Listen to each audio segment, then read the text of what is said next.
Merci infiniment. J'essaie d'être un homme discipliné et la discipline est déjà le début de la civilisation. Je ne réponds que lorsque vous m'interrogez, parce que si nous nous interrompons comme ça, je participe au vacarme, le tumultueux dont je parlais tout à l'heure, donc je ne peux pas dénoncer une chose et y contribuer. Deuxièmement, et c'est une question de méthode et pour nos téléspectateurs est important, je ne suis pas monsieur Islam ici pour plaider une cause pro domo. C'est d'abord le citoyen attaché viscéralement et doublement à la laïcité du substantif et de l'adjectif. Troisièmement, je voudrais répondre vraiment aux questions qui ont été posées. Un, continuer à pérorer que ce qui se passe comme monstruosité n'a rien à voir avec l'islam est un non-sens total et même insupportable.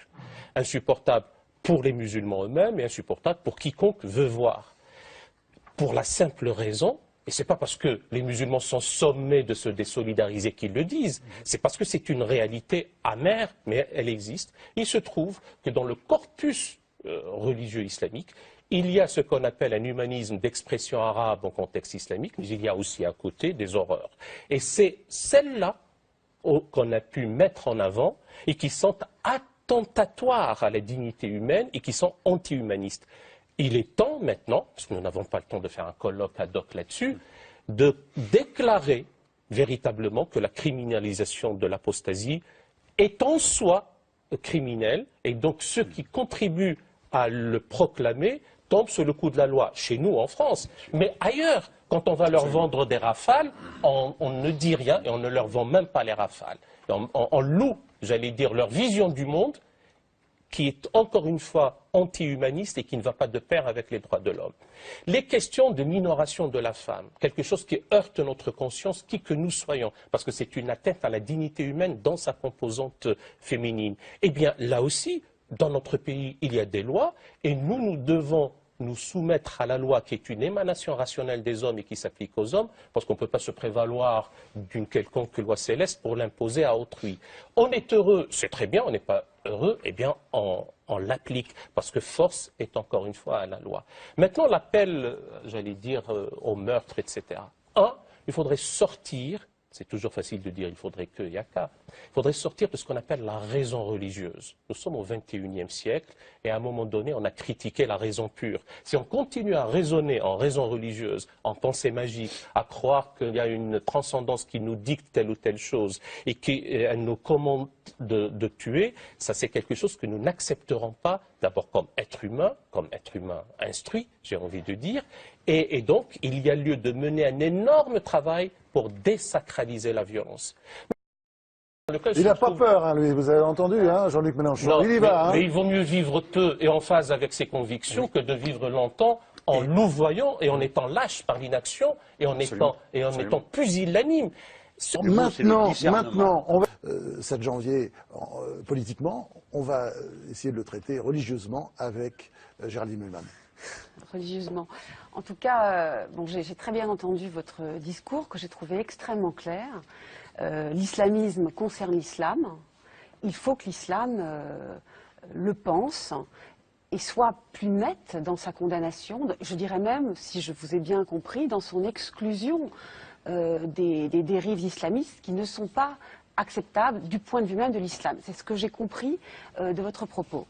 La question, c'est comment pour moi. C'est-à-dire comment vous pensez que ça pourrait se faire? Est-ce qu'il faudrait abroger certains versets du Coran? Je pense à la fameuse sourate 9 qui est souvent contestée, où il y a effectivement un appel à tuer les associateurs, comme on dit en traduction littérale, c'est ceux qui associent d'autres dieux à Dieu, etc. Est-ce qu'il faudrait maintenant en finir? Après tout, l'abrogation, ça existe dans l'islam. On a déjà abrogé des versets, c'est un phénomène qui existe. Est-ce qu'il faut réunir des sages? Là aussi, ce sont des procédures qui existent dans l'islam. Pour que, très clairement, les non-religieux comprennent bien que la majorité des instances islamiques du monde ne considèrent plus les islamistes comme des musulmans. Et de ce point de vue-là, peut-être que les médias arrêteront de dire djihadistes, parce que peut-être que ce qu'eux appellent le djihad n'a rien à voir avec ce que les musulmans appellent le djihad. Peut-être que, justement, le langage en général sera plus informé et plus précis. Est-ce que c'est ça qu'il faut faire dans l'islam ? Alors, ma chère Géraldine Mühlmann, tout en vous écoutant, je me dis, tiens, on a 1, 2, et là, 3 niveaux de réponse à votre question. Et vous m'envoyez ravi de dire que mon discours est clair. Parce que pour certains interlocuteurs musulmans, on leur dit que leur propre discours n'est pas si clair que ça. Moi, j'ai gagné ma journée et ma soirée avec vous. Deuxième point.